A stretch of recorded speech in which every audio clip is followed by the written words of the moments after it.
and in my various capacities as co-director of the Center for the Boston College Center for Human Rights and International Justice, and as a faculty member at the law school teaching, among other things, immigration law and international human rights law.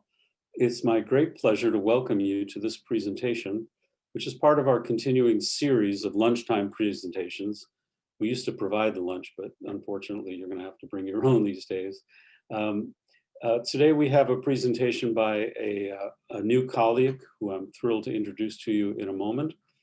I should say that these presentations are designed to be relatively informal, highly accessible explications of human rights issues with the goal of fostering a real dialogue, an interdisciplinary dialogue. Part of the center's mission is to engage in interdisciplinary research and practice and advocacy, and as we put it in our mission statement, to nurture a new generation of human rights practitioners and scholars. Let me briefly introduce our new colleague, Professor Reena Parikh, who is an assistant clinical professor and founding director of the Civil Rights Clinic at Boston College Law School. The Civil Rights Clinic addresses a variety of issues affecting low-wage workers, immigrants, and communities of color in Massachusetts. And it does this, and I think this is important to highlight because this is also in many ways the way the center functions, through both litigation and policy advocacy. Students in the clinic will have the opportunity, or do already beginning to have the opportunity, to practice and to reflect upon different kinds of lawyering, including individual client representation, community, and movement lawyering. Prior to joining our faculty, Professor Parikh was a Robert M. Cover Clinical Teaching Fellow at Yale Law School. She co-taught in the Worker and Immigrant Rights Advocacy Clinic.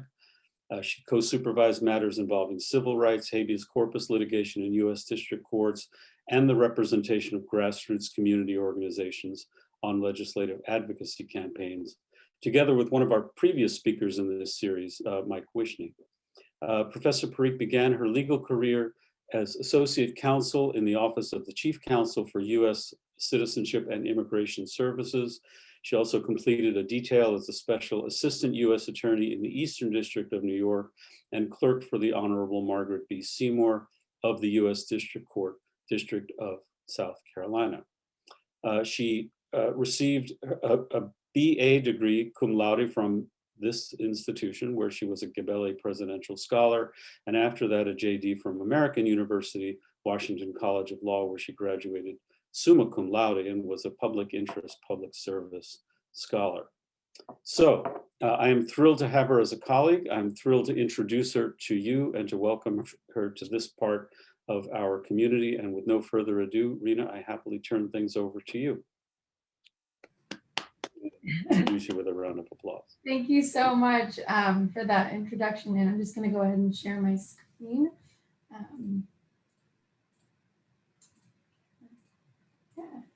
Well, Dan, are you able to see my screen okay? Thumbs up? Awesome. Well, it's really wonderful to be here. Thanks again, Dan, Tim, and the Center for Human Rights and International Justice for having me. Before I jump into the work that our new Civil Rights Clinic at BC is doing, I thought it might be useful to share a little bit about the landscape of the immigrant workforce in Massachusetts, the state of labor laws relevant to low-wage workers, and the problem of wage theft. Hopefully that'll shed some light both on the name of the presentation, why workers' rights are immigrant rights, but also just explain the set of circumstances that prompted me to include cases and projects supporting low-wage immigrant workers on our clinic's docket.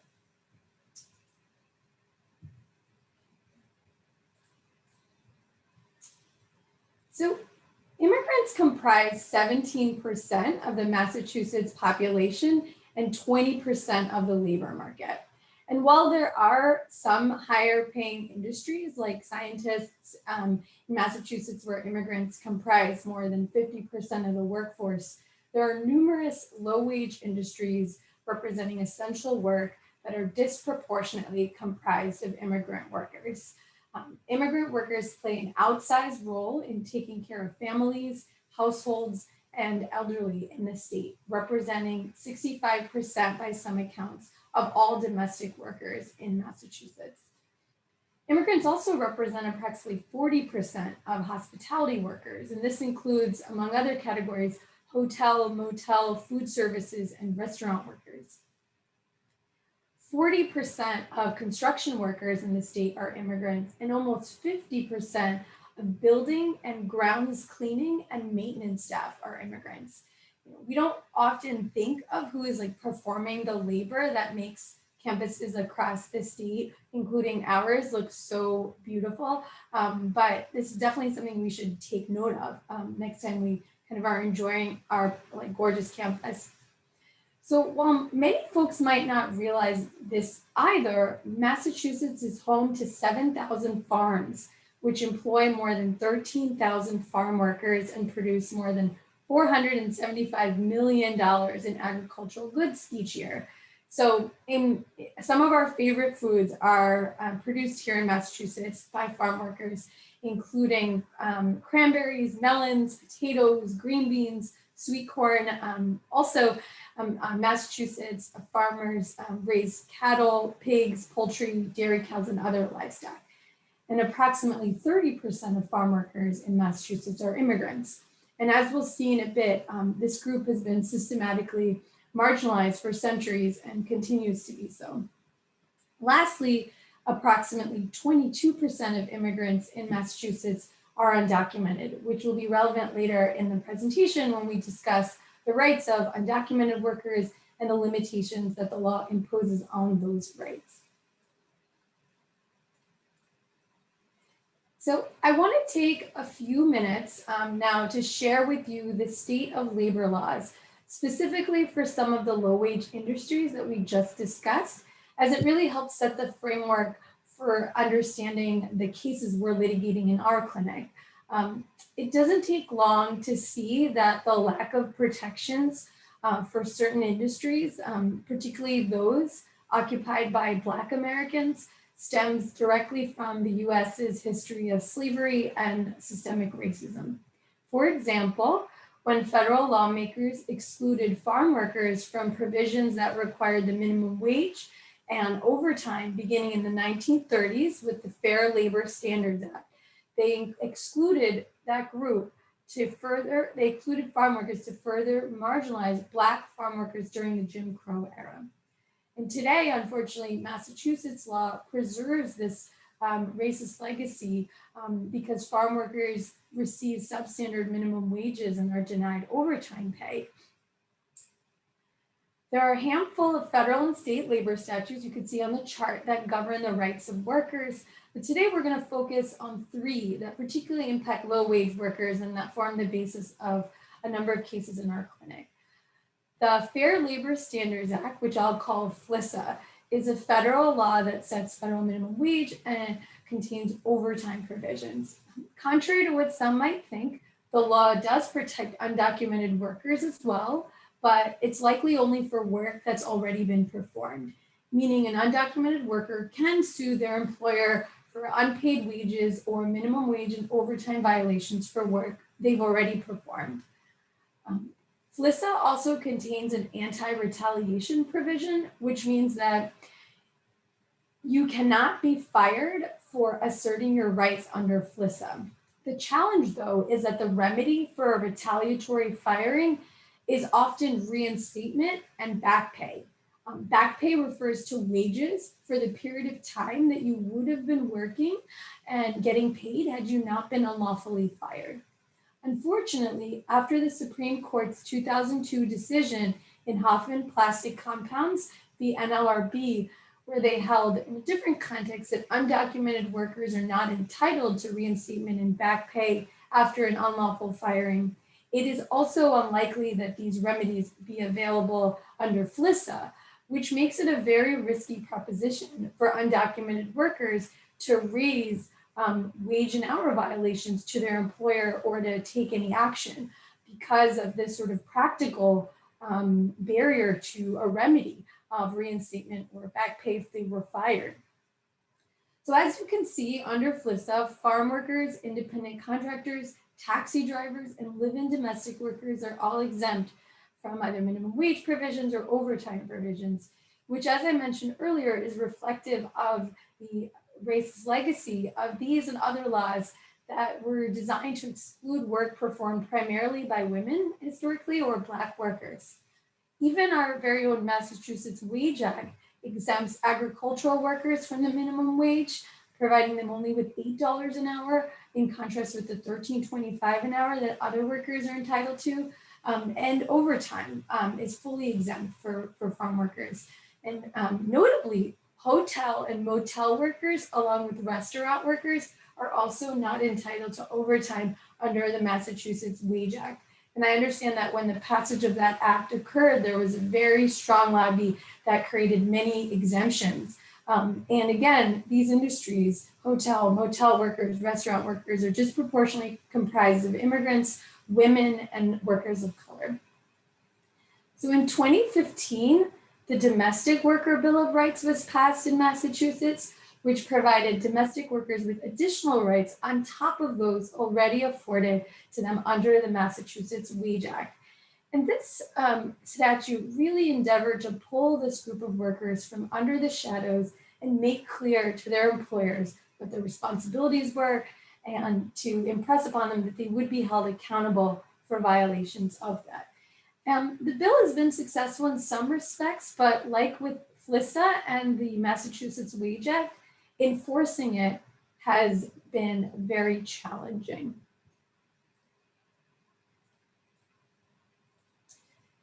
So far, we've been discussing what's referred to as wage and hour law.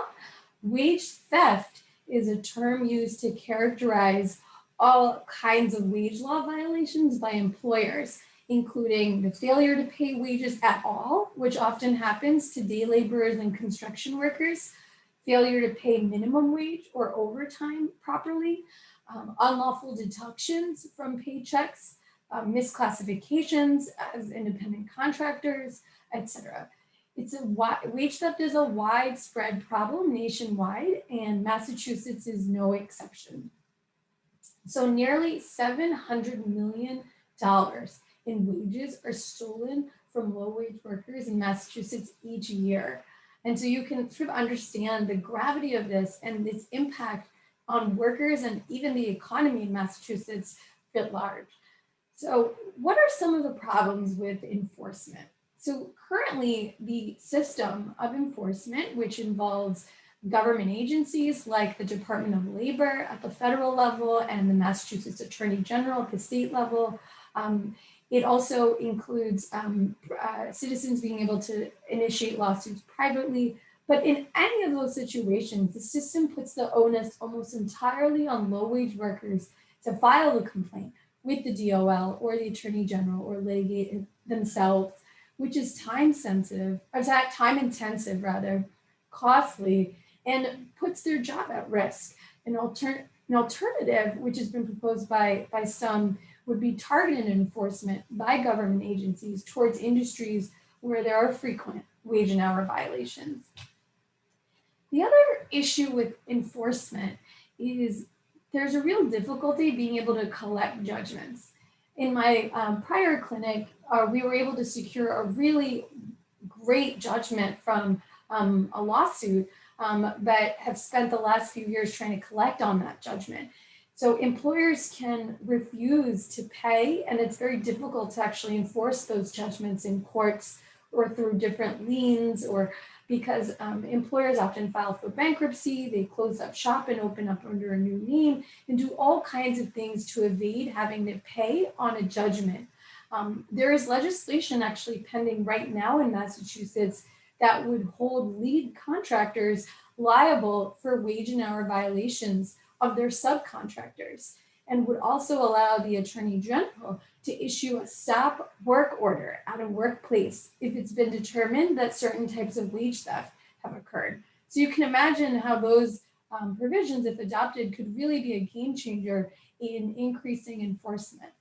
Notably, though, that legislation had been introduced in approximately 3, I believe, legislative cycles already in Massachusetts, and has yet to pass despite widespread support from the public, many legislators, and the Massachusetts Attorney General's office.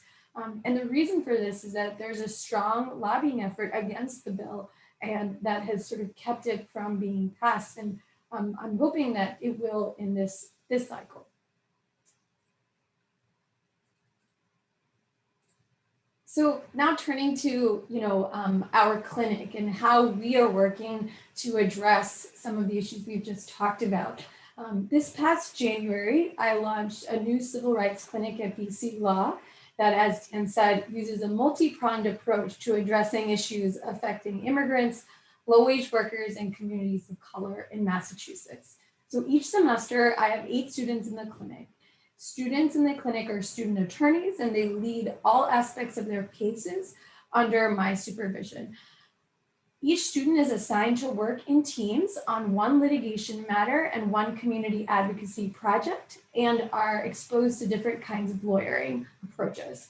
They learn, in doing so, they learn that lawsuits and litigation are just one tool that can be used to support community-based movements and organizers. Given the disproportionate percentage of immigrants and communities of color that work in low-wage industries, and the marginalization of those communities in the letter of the law itself and through widespread wage theft, it was really important to me for this clinic to help address these issues.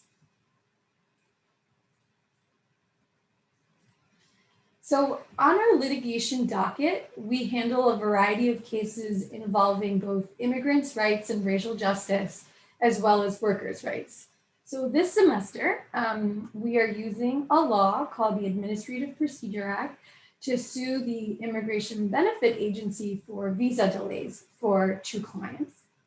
We're also suing Customs and Border Protection for violating another client's Fourth Amendment rights by conducting invasive strip searches of that client without reasonable suspicion. In the future, we're hoping to expand our docket to include prisoner rights litigation, which intersects with immigrant rights, as well as Massachusetts is home to multiple jails and prisons that incarcerate immigrants in removal proceedings, along with others that are dealing with the criminal justice system. We also handle workers' rights cases. This semester, we're litigating a wage theft case where a domestic worker's employer illegally deducted thousands of dollars from her paycheck. We're also filing an amicus brief for an organizational client to the First Circuit, which is a federal appeals court, in support of Black and Latinx plaintiffs who are police officers that sued the city of Boston in an employment discrimination case over a lieutenant's promotion exam that they argued had a racially disparate impact on Black and Latinx officers that were preventing their promotions to lieutenant.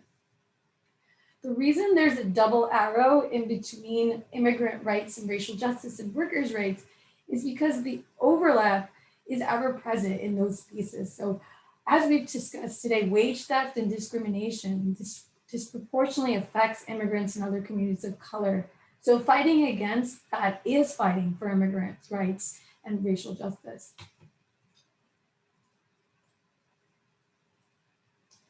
So as I mentioned earlier, each student in the clinic is also assigned to a team to work on a community advocacy project where they have an organizational client for whom they're undertaking a particular project.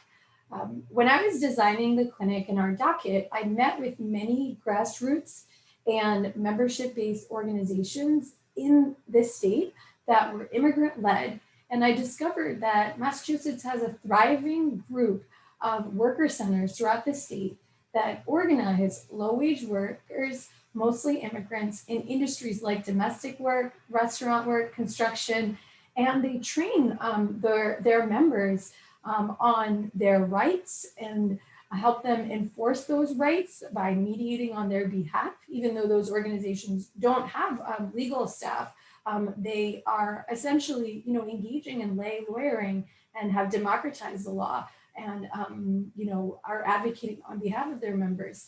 And they also use tools like direct actions and protests and other advocacy and publicity tools to help their members vindicate their labor rights. So Most of our organizational clients are worker centers and unions. And we are doing this semester a variety of different kinds of projects for them.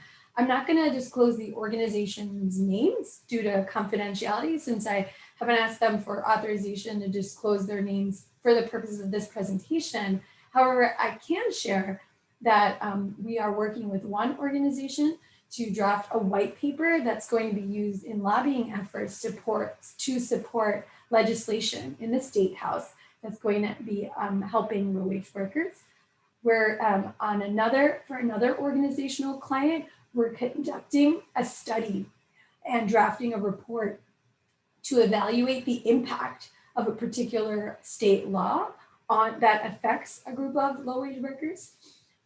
For another organizational client, that's a union, we are doing different types of legal, technical research, and strategic thinking to support their organizing campaigns against particular management or employers.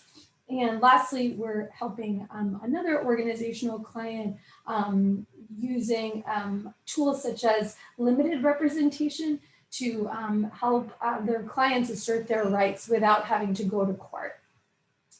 One of the reasons that I love this model of having students do both litigation and community advocacy work is that students really get to see lawyers in both a traditional front and center role in litigation, but also a setting where lawyers are very intentionally behind the scenes and not driving the bus in community advocacy, where our work really supports organizers and members who are the decision makers and who are setting strategy. Moreover, our students, by getting to handle an array of different matters and different topic areas and in different types of lawyering modalities, they really get to explore whether litigation or community advocacy and policy work brings them more joy and figure out which is the right career path for them.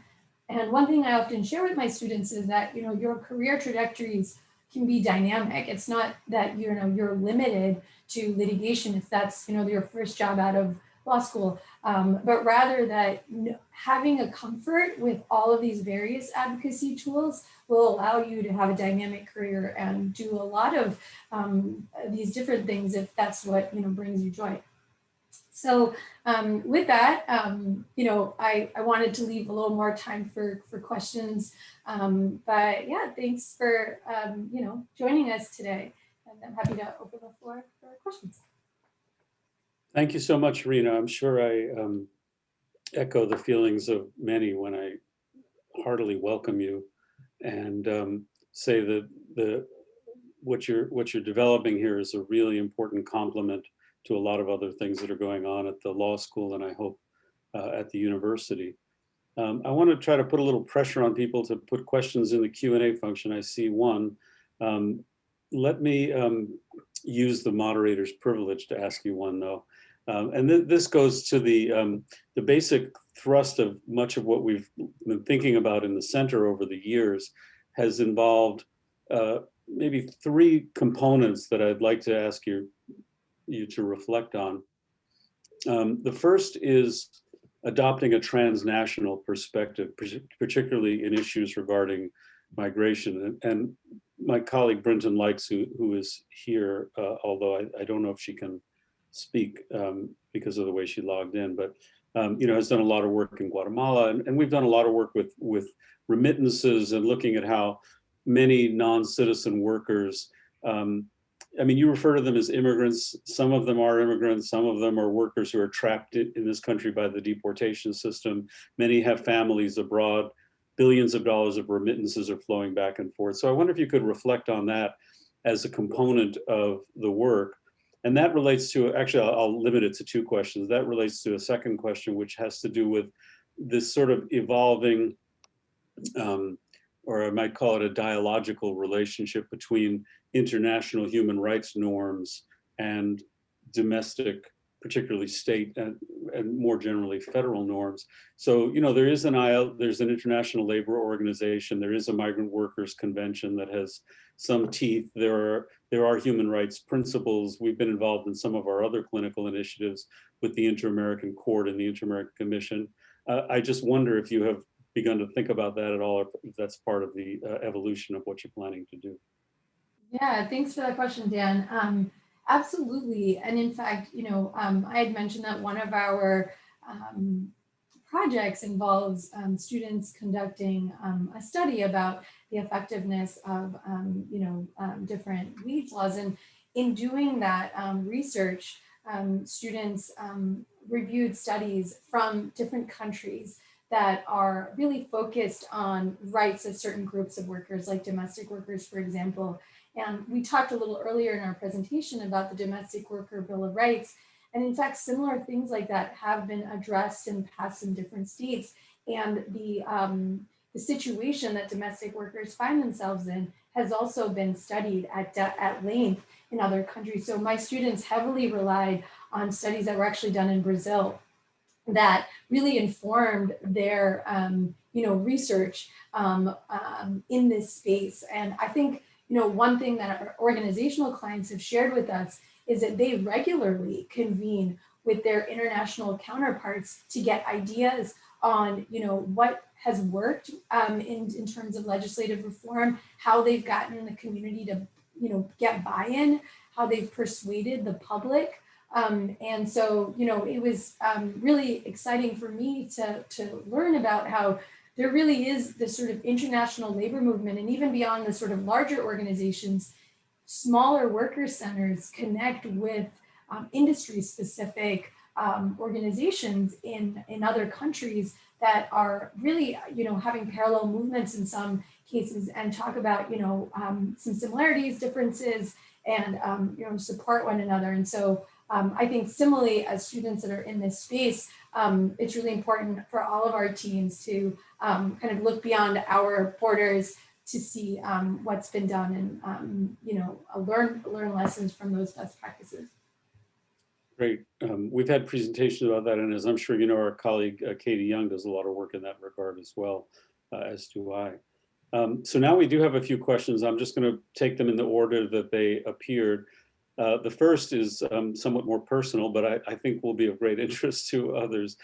Michelle Sterk-Barrett asks, how did your undergraduate experience at BC influence your decision to pursue this line of social justice oriented work? So you're now a role model for many. I mean, it is like, it heavily influenced it. I think it was going to BC as an undergrad was an incredibly formative experience for me. I was really involved with different campus groups that were looking at global justice issues, human rights issues, and domestically women's rights, and gay rights, and we're also engaging in student activism around those issues. And so I think in some ways, BC was really for me a microcosm to understand how organizing works. How do you organize your fellow students? How do you convince the administration to adopt certain policies? And so, to be able to do that was such a privilege, and learn about that in, a space like, a smaller kind of microcosm like BC, because I think in some ways it prepared me for, trying to do some of that work and being part of, larger movements when I left BC. And so I also think, I really leaned into the social justice mission of BC when I came to college here. And so I participated in the a number of immersion trips, which are a little bit different from sort of volunteer trips internationally, but they really were focused on going to another country and understanding how US foreign policy and immigration policy affects, folks in those countries and who might migrate later to the United States. And I think in some ways that focus that BC has on international human rights really kind of gave me the foundation to then later explore a career in immigration law, which has now evolved into many other areas of civil rights as well. But yeah, I'm just really grateful for my experience here because I think it really did set off the trajectory for like the rest of my career. Yeah. Great. The next question is something I was wondering myself, in fact, because it dovetails with some of the programming we've been doing through the Rappaport Center for Law and Public Policy. I think it's a really interesting question from Regina Edmonds. Given the lack of transparency in the Massachusetts legislature, which, by the way, nationally, Rena, you probably know this, but others may not, we are remarkably lacking in transparency in Massachusetts, in the legislature in particular, and how very little of substance ever passes. What strategies do you have regarding this concern? Maybe that's also an invitation to talk a little bit more about the lobbying that has prevented these reforms that you've described from seeing the light of day.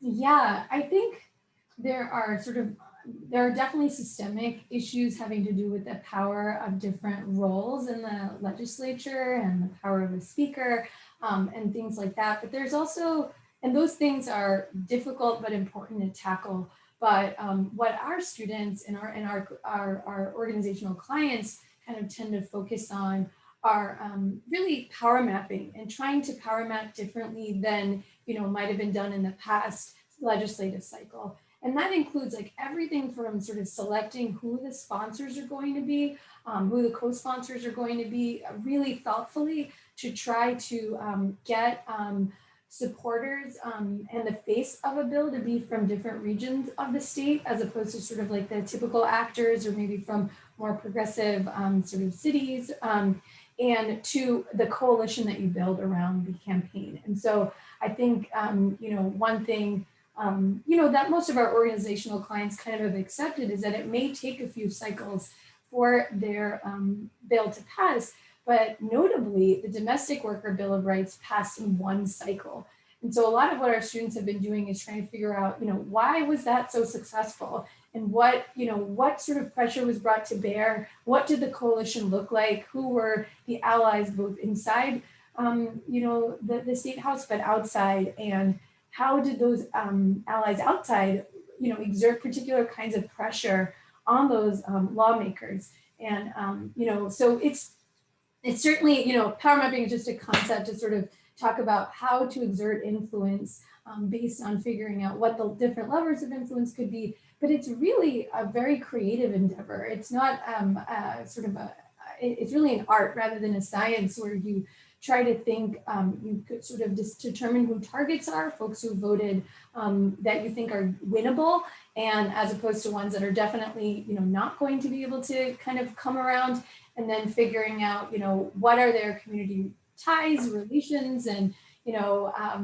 what schools do, are their kids go to, just things, who influences them that they might, who might have their ear, and then kind of lobbying those folks as well. So, and then lastly, our organizational clients use the media in different ways, and some have in the past done it more effectively, and some less so. I think all of the legislative advocacy work, is constantly kind of trying to reinvent how to, use social media and the media in general to exert influence on sort of the particular committee chairs that are necessary for the bill to get out of committee, and also just, those stakeholders and lawmakers who are essential to like move the bill forward. So there's a lot more I could say on that, but I think it's a great question in our state where there are a lot of systemic problems, but I think it's easy to get paralyzed by them. But to remember, there have been some wins even in short order, and to kind of figure out what made that happen. And thanks. That's a good lead into the next question by Wade Homer, which is about whether one particular type of wage theft happens more commonly than others. For example, illegal deductions, non-payment of wages, or do they all happen with relatively equal frequency? I was going to say the reason I think that's related is because as you were speaking about the last question, it occurred to me that there has been success in this state passing human trafficking legislation recently. And I happen to know that Julie Dahlstrom, who's a BU running a human trafficking clinic, has been very involved in those legislative initiatives. And there was a coalition that formed around that. It was a complicated and interesting coalition. And so I feel like sometimes it's a matter of focusing on particular injustices or forming just the right coalition or organizing the thing in a particular way. But anyway, maybe you could speak specifically to the wage theft issue in regard to that. But also, I think that some of that human trafficking legislation does actually impact these wage theft claims. Yeah, I don't have a clear sense of which types of wage theft happen more frequently or amount to more dollars, from that figure that I had shared verbally, the 475 million. But what I do know is that amongst the most common ones are, failure to pay wages at all. And that, like I said, happens most often by subcontractors to their day laborers and construction workers on a project, where basically, they often will share that, they haven't been paid yet by a lead contractor, or there's some reason why, their payment's been delayed. And as a result, weeks and months go by and the worker hasn't been paid yet. And what's really interesting is that when I was developing the docket, some of the worker centers actually asked me if I'd be open to representing subcontractors who themselves are in some ways low wage, one person business. And, ultimately I was concerned about potential conflicts of interest if we were representing workers, but it really gave me pause when I think about, what is actually happening here. If a subcontractor is a low wage, immigrant community member, and they truly don't have money, to pay their workers because they're being exploited in some way, what are the remedies for that, and who is doing that work if it's not our clinic? So anyway, unpaid wages is itself, like just not even being paid. And then certainly, I think the time shaving is a huge issue, which is, related to, proper, a lot of employers, don't count time getting ready for work. They don't count lunch or any breaks, but if a person isn't free to actually leave, then their break is actually not a break and they have to be paid. So there's millions of dollars just in sort of time shaving and violations of minimum wage and overtime. And then I think the largest bucket, which our clinic is not currently working on, but that I alluded to, is misclassification of, I don't know if all of you know what an independent contractor is juxtaposed with the definition of an employee, but briefly, statutes and cases have determined that an employee is essentially someone whose, the day-to-day work they do is controlled by an employer, usually a single employer, and who directs their work very, very closely. Where somebody has multiple employers and they act very independently to do their work, often like, one example could be somebody that you hire to do one plumbing project for you and they do it one day and leave, that could be an example for that person wasn't your employee, but they were likely an independent contractor. And the challenge though, is that so many companies classify what is actually an employee as an independent contractor. And in fact, Massachusetts passed and to its credit, an independent contractor piece of legislation that made it even clearer and what the contours of what an independent contractor is and isn't, and made it as a matter of law very difficult to classify someone, for example, as an independent contractor if they're performing the same work as your other employees, for example. And the challenge though is that the law is great, but again, enforceability is really difficult for the reasons we talked about earlier. I would say that those are some of the larger buckets, but I'm not quite sure within that, how that translates to certain, the number of people experiencing it or the dollar amounts that are stolen. Yeah, this leads to the next question. I was thinking of all the people who are delivering groceries now and liquor and all that stuff, many of whom are probably undocumented and are probably classified, if at all, as independent contractors and are completely on their own and assuming a lot of risks in the transit and the delivery, all that kind of stuff. So one person asked whether low English language proficiency has an impact on the role of the clinic or how migrant workers can connect to you. And I have no doubt that low English language proficiency is a major, major problem, but maybe you can talk a little bit about how you deal with it in the clinic and what the effects of it have been for the workers. Absolutely. I think one of the reasons that we don't have a traditional intake process um, where, folks who need legal services call our clinic is because of this exact question and challenge, which is that we as a clinic are not embedded in, low wage working communities or necessarily communities of color, and so what we've decided is that it's way more effective for us if we want to reach out to those communities for us to work and even kind of get our cases, even on the litigation docket, from these organizational partners and clients who are embedded and who do have members that are lead organizers and have access through lots of different kind of informal and formal channels in different immigrant communities, whether that's like WhatsApp or local media or particular venues where certain groups gather, and then also just through family and friendships and other kind of connections. And so the way we as a clinic kind of address that is by working through organizational partners that are in those communities. And then in terms of how our students who are not expected to speak any second languages, and who, even if they did, they likely don't speak a third, fourth, fifth, because as I discussed earlier, immigrants from in Massachusetts come from a number of different countries. We are grateful, like in our clinic, to be able to have the budget to hire interpreters, translators, use language services. And so as a logistical matter, we never limit our docket based on the language of a potential client. But I think the more important kind of part of this question is sort of how do we do that outreach in the first place? And we really rely heavily on our organizational partners and clients. Great. Normally we privilege student questions, but I want to take a moment to make sure that a couple of questions from colleagues get answered here. And they connect because one of them I think may be answered by the other of them. So let me take a question from our colleague at the law school, Judy McMorrow.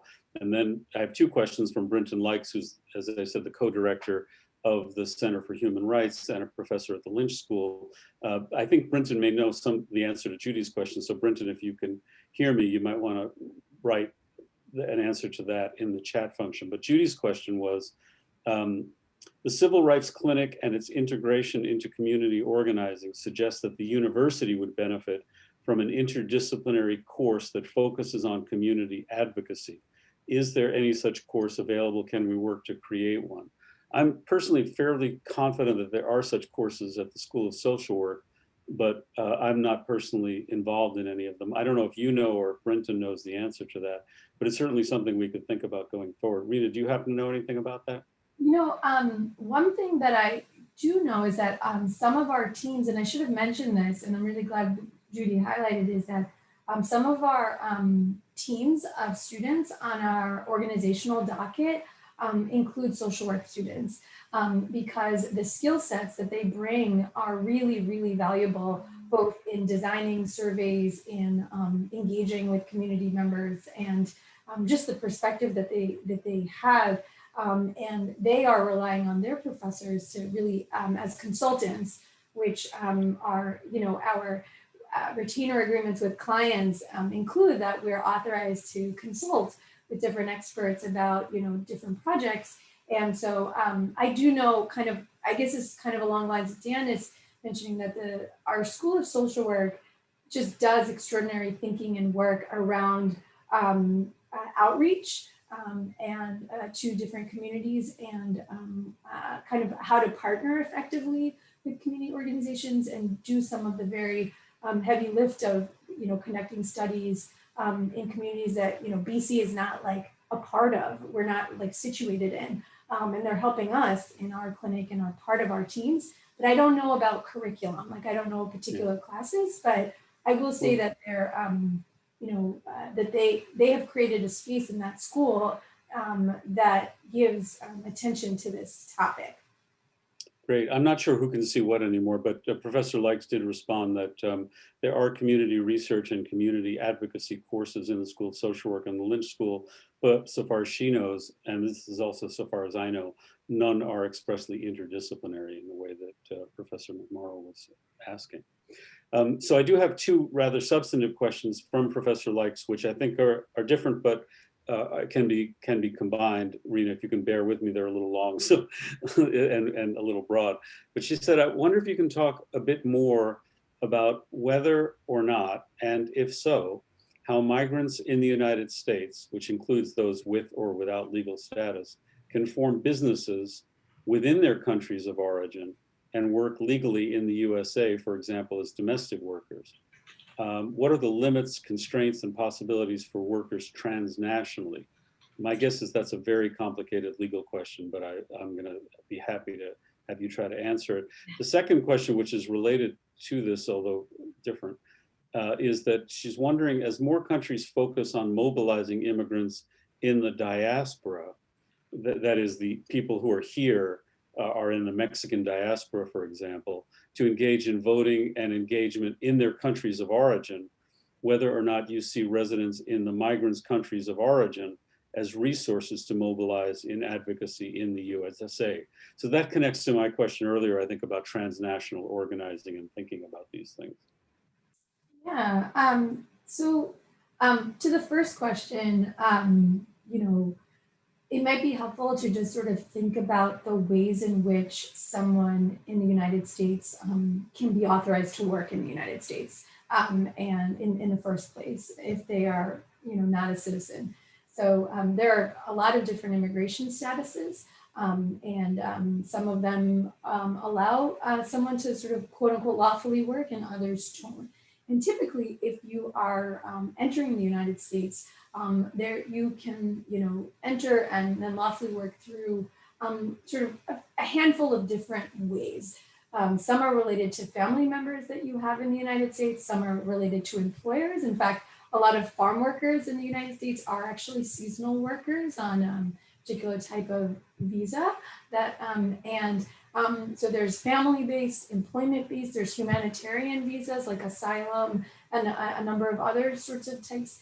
And it's a finite box of ways in which you can, you are able to gain what is called, you know, an employment authorization document, which allows you to work lawfully in the US. And provided you have that document, there are ways in which you can, you know, still have businesses or do work in your other country. The challenge is just that, you know, your situation is going to be a bit unique in that you have to make sure any other work you are doing outside of the US isn't affecting your particular status here. And obviously there's going to be sort of larger questions about taxes and sort of the structuring of all that. But there's not, as far as I know, there's no like bar to, you know, having some sort of work or some sort of income from, you know, your country of your citizenship or whatever. But it is, you know, as Dan alluded to, complicated and interdisciplinary in that you want to get some other experts. But I only wanted to kind of frame the question as kind of, I think, an assumption that I think people who maybe aren't immigration practitioners or students who aren't familiar with this area might not have known, which is that it's not that everyone in the US can sort of apply to get a work permit through this very designated way. There's such a limited amount of paths, and not everyone is even eligible for one. But if you are, sometimes you're limited to what kind of employer you can even work for. Sometimes you're not. But without that pathway, you don't actually have a way to get that document. I don't know, Dan, if you want to add anything about. Yeah, I was just gonna, it's funny, I mean, this is sort of like full disclosure. This issue has occasionally appeared on my final exam for my immigration law class. And it is technically possible, and I in fact have done it years ago, to form a foreign corporation and then have that foreign corporation send people into the United States as workers, Rena, not to be too inside baseball here, but I know you know what I'm talking about, as B1s. Particularly, you can come on a B1 visa as a visitor for business, and there are workers who can do that. I don't think you can do that easily, if at all, with domestic workers. I think that would be extremely difficult for a variety of reasons. But it is technically possible to do it, particularly in the tech fields where you can send in engineers and computer service people. But there are a lot of daunting obstacles to that.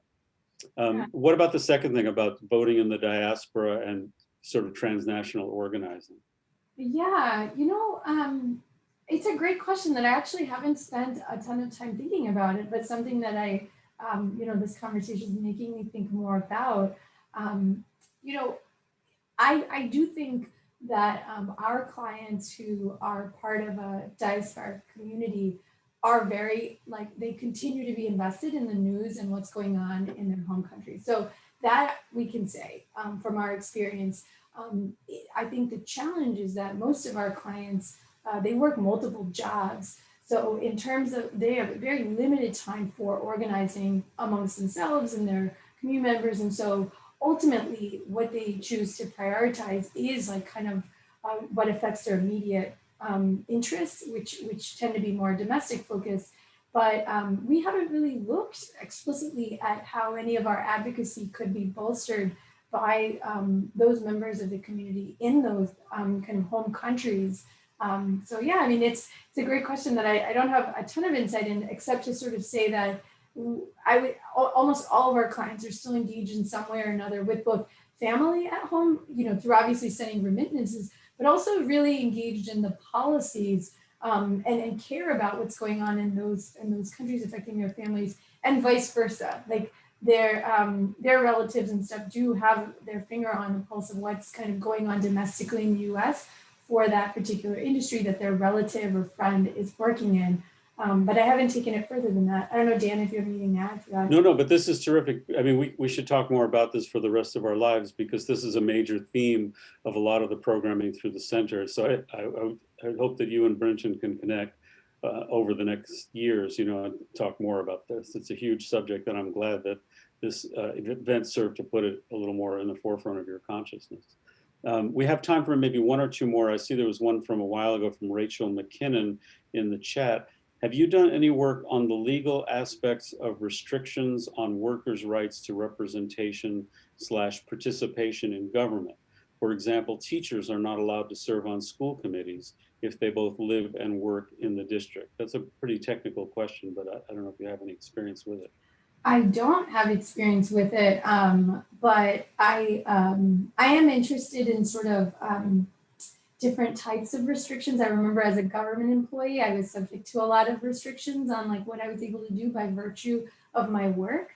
Some of, I think there are interesting sort of, First Amendment issues that are related to that, which obviously have been litigated and have been found to be fine, have been, the Supreme Court has said are not, and overburdensome, restriction on speech. But what's interesting is your question just makes me think of your role and your identity as a worker, and your ability to serve in different ways is a type of speech, is a type of representation. And so I do think your question probably relates to different sort of speech related, legal fields, which is not my area of expertise. But I can say that I've certainly shared some of those restrictions based on certain work that I've been part of, and kind of have looked into whether that was legal or not. But yeah, sorry, I don't have much more specifics on that. Okay, great. We have about 3 more minutes, so let me just ask the last 2 questions that I see, one of which I'm going to offer an initial brief answer to. One is, this is from Wade Homer, does targeted governmental enforcement offer any advantages for workers, especially those without immigration authorization, that civil suits don't? And I can say, for example, that I know the answer to that could be yes. If it's a human trafficking prosecution, that might lead to T visa possibilities. There might be U visas, but perhaps you could elaborate on that. The second is whether you notice a distinction in the issues facing particular demographics of migrant workers. So maybe you could answer both of those, and then we can say adieu. Sure, yeah, yes. To the first question, that there are a lot of potential benefits to the government kind of affirmatively targeting different kind of frequent bad actors. In other states, I know they've kind of nail salon workers are often frequently subjects of wage theft, but there were, there's so much coercion in some cases that prevent people from speaking out. And like we alluded to, if you're, depending on your status, immigration status, you're going to be even less likely to. And certainly if the government is, initiating it, that makes it a lot harder for the employer to retaliate. So really, like, retaliation goes hand in hand with who is doing the complaining. And I do think that retaliation is the number one reason, I think, why when our students get to the very end of what we think is the process of filing a complaint, it is very common for our clients to get cold feet for very legitimate reasons, and decide ultimately that they're not going to do that, because even if we can assure them that retaliation is illegal and that the employer could be fined, we cannot guarantee that they won't be fired. And as we talked about earlier, the remedies are limited if you're undocumented for what, if you can, about in terms of getting the job back and so forth. So I think a big part of who is initiating the complaint or investigation, is key to retaliation. As Dan said, the government initiating it really helps, get visas that are available when you're victims of a crime and you've cooperated with law enforcement. So there's a real benefit there to sort of involving government agencies at that stage. But I think the other thing is that right now, there isn't even a really great way for the government to know every employer that, for example, is who is employing domestic work. Like, there isn't sort of a universal registration or sort of a, every household being asked to do this. So it actually, in order for targeted enforcement to even work, I think these agencies need more data on who even the employers are, because it's very easy to act with impunity if, like, the agency doesn't even know you're employing this person, if it's not, like, on any tax forms and it's not being reported in any other way. So there's a lot of things that would have to happen in order for targeted enforcement to work. But I thought it was a really creative and it has a lot of potential as an alternative mechanism. And just at the last 20 seconds, have you noticed differences in particular demographics? I think I have, and I would say that communities that have a longer history of organizing in Boston have deeper networks amongst and so I would say that there is organizing in every immigrant community that's, like, happening. But I think certain communities that have been here longer, or that, the Brazilian community is one of them, where you see, deep roots, and you see the networks that are easier to tap into, and others are forming over the last decade or two, and are still kind of, doing that. So I think that is, something that our organizational clients are very tapped into, and are making sure that they're organizing newer immigrant communities, and then making sure that the leadership of their organization reflects that,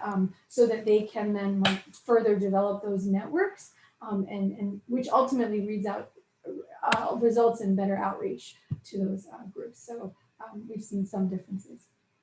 Well, thank you so much. This leads me to want to close with the famous words of Joe Hill, who I don't know how many people remember Joe Hill, but the motto was, "Don't mourn, organize." Yeah. So on that note, I want to thank you again for joining us. This has been a fantastic presentation and the beginning of what I hope will be many conversations going into the future with everybody who's participating here. And I want to thank people for joining us. And please stay tuned on the Center for Human Rights and International Justice website. We have other presentations coming up and events and so forth. So everybody's welcome to do that, to join us. And again, Rena, I thank you very much for doing this. Much appreciated. Thanks for having me and for all your wonderful questions, everyone. Have a good afternoon.